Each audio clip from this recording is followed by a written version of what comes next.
নমস্কার, আমার রাউত স্পিচ এই অর্থ সংক্রান্ত ইউটিউব চ্যানেলে ব্র্যান্ড নিউ ভিডিওতে সবাইকে স্বাগত। আমি সমীর কুমার রাউত। আমি একজন মিউচুয়াল ফান্ড ডিস্ট্রিবিউটর এবং এক্স ব্যাংক অফিসার। এখন আমি আলোচনা করব রিটায়ারমেন্ট বা অবসর গ্রহণের ঠিক 1 বছর আগে থেকেই কী কী রিটায়ারমেন্ট প্ল্যানিং এবং বিভিন্ন আর্থিক পরিকল্পনা এবং ডিসিশন বা সিদ্ধান্ত নেওয়া উচিত, যাতে রিটায়ারমেন্টের পরে একটি আর্থিক সুরক্ষা বলয় যেমন তৈরি হবে, লিকুইডিটি হাতে থাকবে, ইমার্জেন্সি খরচাগুলো যদি আসে সেইগুলোও মেটানো যাবে, এছাড়া সুন্দরভাবে জীবনে একটি ফিনান্সিয়াল ফ্রিডম ভোগ করা যাবে, যাতে ট্র্যাভেল অ্যান্ড ট্যুর এইগুলো ভালোভাবে জীবনে চলে। তা 1 বছর আগে থেকে যে বিষয়গুলো রিটায়ারিকে ভাবায় সেই বিষয়গুলো আমি এখন বলছি। যারা রিটায়ার করতে যাচ্ছেন তারা নিশ্চয়ই সেগুলো জানেন। প্রথমত হচ্ছে পেনশনের কমিউটেশন। তিনি কমিউট করবেন কি না। কমিউট অর্থ হচ্ছে পেনশন সেল। এখন বিভিন্ন রকম পার্সেন্টেজ আছে কমিউটেশন করার, সেগুলো আমি পরে বিস্তারিত আসছি। কমিউটেশন করলে কতটা ক্ষতি, কারণ পেনশন তো কমে যাবে, এই বিষয়গুলো নিয়ে আলোচনা করব। নেক্সট যে বিষয়টা হচ্ছে সেটা হচ্ছে হাউজিং লোন। হাউজিং লোন নেওয়া আছে, এবার শোধ করার পালা, প্রতি মাসে ইনস্টলমেন্টে কেটে চলেছে। রিটায়ারমেন্টের সময় কি আমরা হাউজিং লোনের যে ডিউজ আছে সেই ডিউজটা পুরো শোধ করে দেব? এটা একটা আলোচনার বিষয়। নেক্সট হচ্ছে এনপিএস, ন্যাশনাল পেনশন স্কিমে আমরা যখন ট্যাক্স রিবেটগুলো নিতাম 50,000 টাকা পর্যন্ত আন্ডার সেকশন 80cc, তো সেই এনপিএসটাকে আমরা এখন বন্ধ করে দেব। 3টে ইনস্টলমেন্ট দিয়ে দিলে বন্ধ করে দেওয়া যায়। এবং এটা চালিয়ে গেলে কি কি বিপদ হতে পারে, সত্যি বিপদের কথাই বলছি একজন রিটায়ারি জীবনে। সেই বিপদগুলো আমরা কিভাবে কাটাবো এবং তার জন্য কি কি আগে থেকেই পরিকল্পনা নেওয়া উচিত, এইগুলো নিয়ে আমি আজকে বিস্তারিতভাবে আপনাদের কাছে আলোচনা করব। এর আগে আমি রিটায়ারমেন্টের পর কি করে আমরা রিটায়ারমেন্ট প্ল্যানিংয়ের মাধ্যমে আমরা বিভিন্ন জায়গায় বিনিয়োগ করব সেগুলো আপনাদেরকে বলেছি এর আগের ভিডিওতে।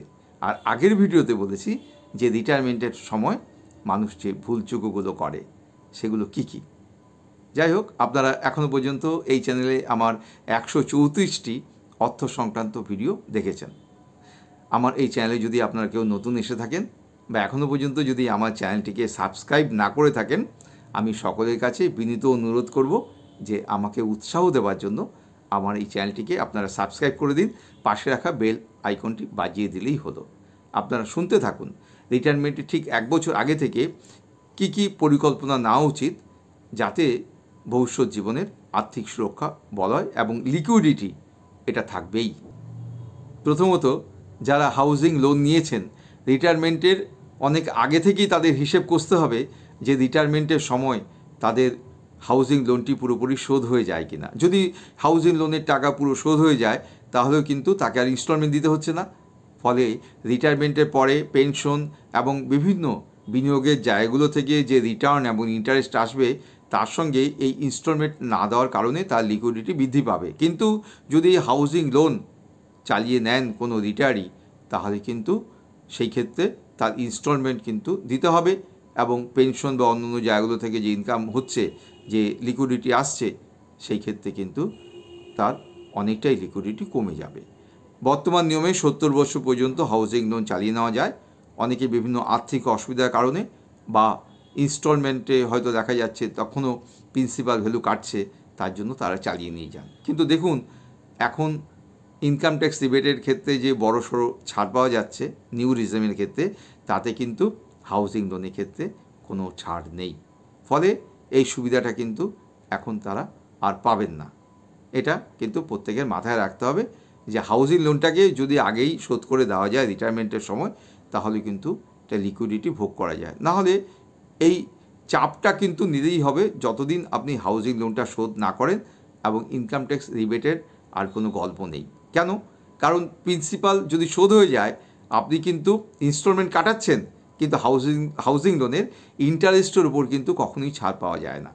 এটা কিন্তু প্রথম মাথায় রাখতে হবে রিটায়ারমেন্টের ঠিক 1 বছর আগে থেকেই, যখন আপনি প্ল্যানিং করছেন, সাজাচ্ছেন রিটায়ারমেন্ট প্ল্যানিংটাকে। রিটায়ারমেন্টের 1 বছর আগেই আপনি হিসেব করুন যে আপনার রিটায়ারমেন্ট বেনিফিটস এবং টোটাল কর্পাস কত হতে পারে। তাতে রিটায়ারমেন্ট প্ল্যানিং করতে অনেকাংশে সুবিধা হবে।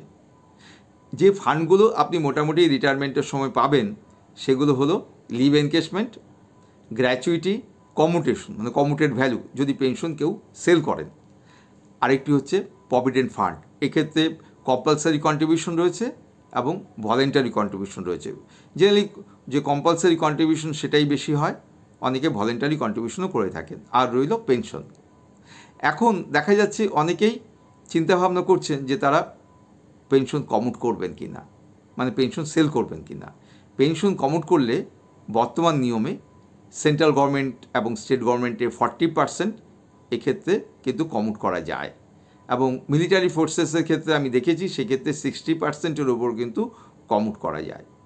এই কমিউটেড ভ্যালুটা একটা ইকুয়েশন রয়েছে, হিসেব রয়েছে, সেইভাবে হিসেব করা হয়।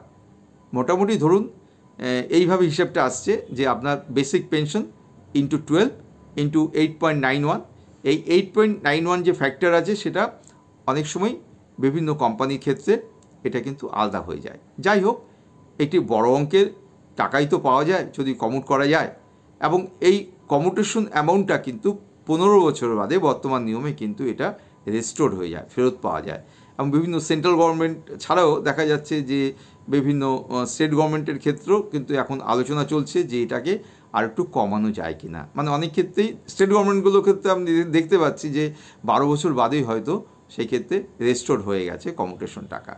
এখন কমিউটেশন করা উচিত হবে কি না সেটা ভেবে দেখুন, কারণ কমিউটেশন করলে যে টাকাটি হাতে পাবেন সেই টাকাটি কিন্তু ভালো জায়গায় বিনিয়োগ করতে হবে, যাতে সেই পরিমাণ টাকা রিটার্ন কিন্তু মান্থলি আসে, কারণ আপনার কিন্তু 40% টাকা কিন্তু কমে গেল, এবং এইভাবে 15 বছর কিন্তু আপনাকে টানতে হবে। এটা কিন্তু কমিউটেশন করার সময় একটু চিন্তাভাবনা করে নিতে হবে। পরের বিষয়টি হচ্ছে ইনকাম ট্যাক্স রিবেট নেওয়ার জন্য অনেকেই ন্যাশনাল পেনশন স্কিম বা এনপিএসে প্রতি বছর কিন্তু টাকা জমিয়েছেন, এবং সেটা 50,000 টাকা ম্যাক্সিমাম জমানো যায়, এবং এক্ষেত্রে 3 বছর জমানোর পর টাকা তুলে নেওয়া যায়। কিন্তু এখানে যে অসুবিধাটা হলো যে টাকা জমতে জমতে প্রিন্সিপাল ভ্যালু প্লাস ইন্টারেস্ট যদি 5 লক্ষ টাকা অতিক্রম করে যায়, মনে করুন একজন হয়তো 6 বছর টাকা জমিয়েছেন এবং এক্ষেত্রে তার 5 লক্ষ টাকা তিনি জমিয়েছেন ন্যাশনাল পেনশন স্কিমে, তাহলে তিনি কিন্তু আর পুরো টাকা তুলতে পারবেন না। এক্ষেত্রে রুলটি হচ্ছে যে 5 লাখ টাকার নিচে যদি আপনার প্রিন্সিপাল এবং ইন্টারেস্ট ভ্যালু থাকে তাহলে আপনি পুরো টাকা তুলে নিতে পারবেন, আর যদি আপনার 5 লাখ টাকা অতিক্রম করে যায়, আপনার টোটাল ভ্যালু যদি বেড়ে যায়, সেই ক্ষেত্রে আপনি 60% টাকা তুলতে পারবেন, এবং 40% টাকা কিন্তু অ্যানুইটিতে টাকা আপনাকে খাটাতে হবে। বুঝতেই পারছেন যে 40% যে প্রিন্সিপাল টাকা সেটা বের করতে পারছেন না, এবং এক্ষেত্রে আপনাকে ইন্টারেস্টে সারা জীবন সেই ক্ষেত্রে নিতে হবে। ওই 40% কিন্তু আপনি আর ন্যাশনাল পেনশন যে স্কিম রয়েছে সেখান থেকে বের করতে পারবেন না। অতএব সতর্ক থাকতে হবে যাতে 5 লাখ টাকার নিচে যখন আমার টোটাল ভ্যালু হয়েছে প্রিন্সিপাল এবং ইন্টারেস্ট, তখন টাকাটা তুলে নেওয়া যেতে পারে। তো অনেকে যদি ভাবেন যে অ্যানুইটিতে তারা টাকা রাখবেন, 60% টাকা তুলবেন, 40% তারা খাটাবেন, তারা হাতে টাকা লিকুইডিটি রাখবেন না, তাহলে পারেন সেটা। রিটায়ারমেন্টের আগেই আপনাকে ভাবতে হবে ভালো একটি মেডিক্লেম ইন্স্যুরেন্স করার জন্য, কারণ রিটায়ারমেন্টের পরে অনেক কোম্পানিতেই কিন্তু মেডিক্লেম করার সুযোগ থাকে না, কোম্পানি সেই সুযোগ রিটায়ার্ড পার্সনদের দেয় না। এবং এই মেডিক্লেমের সঙ্গে একটা বিষয় জড়িত আছে, সেটা হচ্ছে প্রি এক্সিস্টিং ডিজিজ। কারণ এই 60 বছর বয়সে প্রায় প্রত্যেকেরই কিন্তু অনেক ডিজিজ থাকে, যেগুলো ইন্স্যুরেন্স কোম্পানি এক্ষেত্রে কিন্তু টাকা দেয় না। ফলে ভালো একটি মেডিক্লেম যে কোম্পানিগুলো রয়েছে ইন্স্যুরেন্স কোম্পানি, সেখানে কিন্তু আগেই কিন্তু ইন্স্যুরেন্স করে নিতে হবে নিজের ফ্যামিলির মা বাবার জন্য। অতএব এই বিষয়টি কিন্তু রিটায়ারমেন্টের আগেই ভাবতে হবে। এবং যেই আপনার 60 বছর পার হয়ে গেল, বিভিন্ন ইন্স্যুরেন্স কোম্পানিগুলোর ক্ষেত্রেও কিন্তু বিভিন্ন রকম বাধা নিষেধ আছে, তাদের বিভিন্ন কন্ডিশন আছে, এবং এজেরও কন্ডিশন আছে, যে 60 বছর হলে আবার অনেক সুবিধা পাবেন না, এবং ইন্স্যুরেন্স যে পরিমাণ কোয়ান্টাম অফ ইন্স্যুরেন্স প্রিমিয়াম সেটাও কিন্তু অনেকটাই বৃদ্ধি পাবে। অতএব মেডিক্লেম ইন্স্যুরেন্সটাকে অনেক আগে থেকেই ভাবতে হবে। এছাড়া আপনার হাতে যদি রিটায়ারমেন্টের 1 বছর আগেই কিছু টাকা আসতে শুরু করে, মানে বিভিন্ন জায়গায় ধরুন আপনি টাকা জমিয়েছিলেন, ইন্স্যুরেন্সের কোনো বড় ভ্যালু আপনি হাতে পেলেন, ম্যাচুরিটি ভ্যালু, সেই ক্ষেত্রে কিন্তু প্রথমেই আমার মনে হয় যে বিনিয়োগটাকে আগে না করে আগে ইমার্জেন্সি ফান্ডটাকে ঠিকভাবে সাজাতে হবে, এবং প্যারালালি যে স্যালারি আপনি পাচ্ছেন তার সাথে কোনো জায়গায় লামসাম রাখা যেতে পারে। মানে আমার মতে যে তখনই লিকুইডিটির ব্যবহার করা ঠিক হবে না, কারণ প্রিন্সিপাল টাকার থেকে যদি আপনি ইন্টারেস্টটা বের করে নিয়ে আসেন তাহলে কিন্তু প্রিন্সিপালটা অনেকটা কমেই যায়। অতএব এই টাকাটাকেও কিন্তু বাড়ার সুযোগ দিতে হবে।